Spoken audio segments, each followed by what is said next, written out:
YouTubers, Melanie Ray here, and we're ready to read Chapter 11 of Charlotte's Web by E.B. White. Chapter 11 is called The Miracle.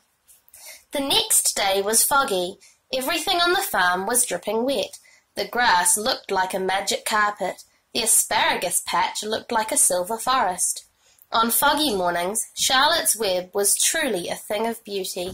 This morning, each thin strand was decorated with dozens of tiny beads of water. The web glistened in the light and made a pattern of loveliness and mystery like a delicate veil. Even Lurvy, who wasn't particularly interested in beauty, noticed the web when he came with the pig's breakfast. He noted how clearly it showed up, and he noted how big and carefully built it was. And then he took another look, and he saw something that made him set his pail down. There, in the centre of the web, neatly woven in block letters, was a message. It said, "Some pig." Lurvy felt weak. He brushed his hand across his eyes and stared harder at Charlotte's Web. "I'm seeing things," he whispered. He dropped to his knees and uttered a short prayer. Then, forgetting all about Wilbur's breakfast, he walked back to the house and called Mr. Zuckerman. "I think you'd better come down to the pig pen," he said. "What's the trouble?" asked Mr. Zuckerman. "Anything wrong with the pig?" "No, not exactly," said Lurvy. "Come and see for yourself." And there is a picture of the web with the words "some pig" in it.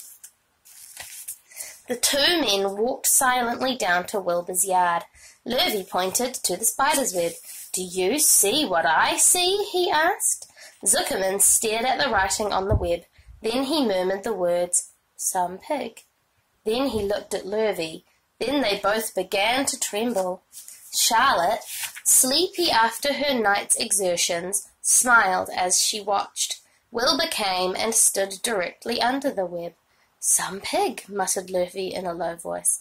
"Some pig?" whispered Mr. Zuckerman. They stared and stared for a long time at Wilbur. Then they stared at Charlotte. "You don't suppose that spider—" began Mr. Zuckerman, but he shook his head and didn't finish the sentence.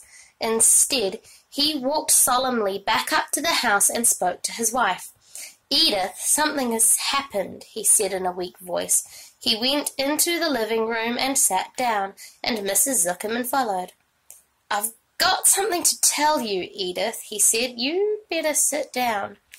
Mrs. Zuckerman sank into a chair. She looked pale and frightened. "Edith," he said, trying to keep his voice steady, "I think you had best be told that we have a very unusual pig."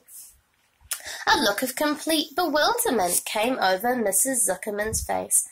"Homer Zuckerman, what in the world are you talking about?" she said.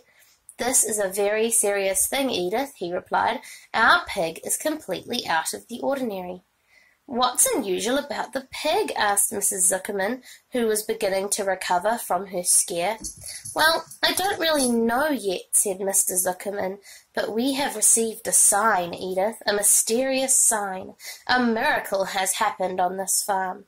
There is a large spider's web in the doorway of the barn cellar, right over the pig pen, and when Lurvy went to feed the pig this morning, he noticed the web because it was foggy, and you know how a spider's web looks very distinct in a fog, and right spang in the middle of the web there were the words, 'some pig.'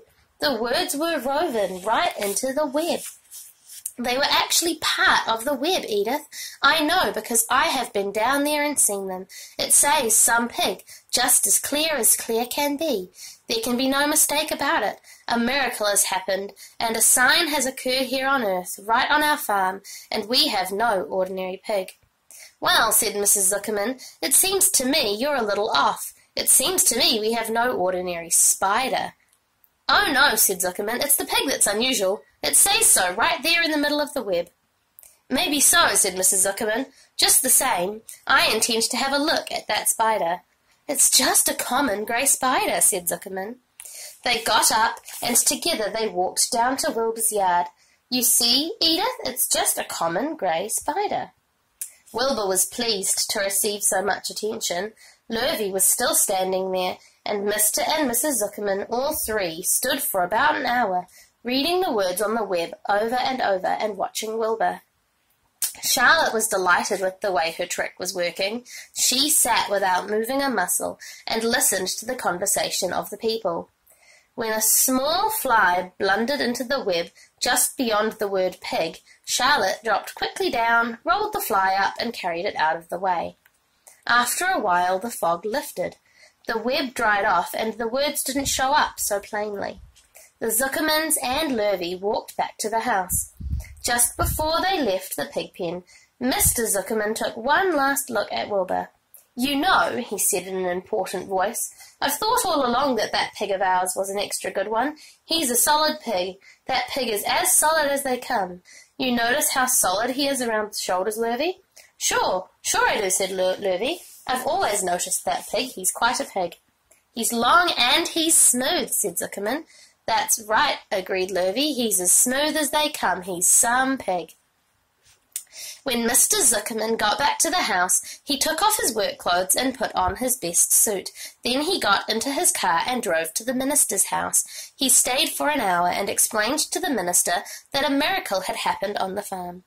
"So far," said Zuckerman, "only 4 people on earth know about this miracle. Myself, my wife Edith, my hired man Lurvy, and you." "Don't tell anybody else," said the minister. "We don't know what it means yet, but perhaps if I give thought to it, I can explain it in my sermon next Sunday. There can be no doubt that you have a most unusual pig. I intend to speak about it in my sermon, and point out the fact that this community has been visited with a wondrous animal. By the way, does the pig have a name?" "Why, yes," said Mr. Zuckerman. "My little niece calls him Wilbur. She's a rather queer child, full of notions. She raised the pig on a bottle, and I bought him from her when he was a month old." He shook hands with the minister and left. Secrets are hard to keep.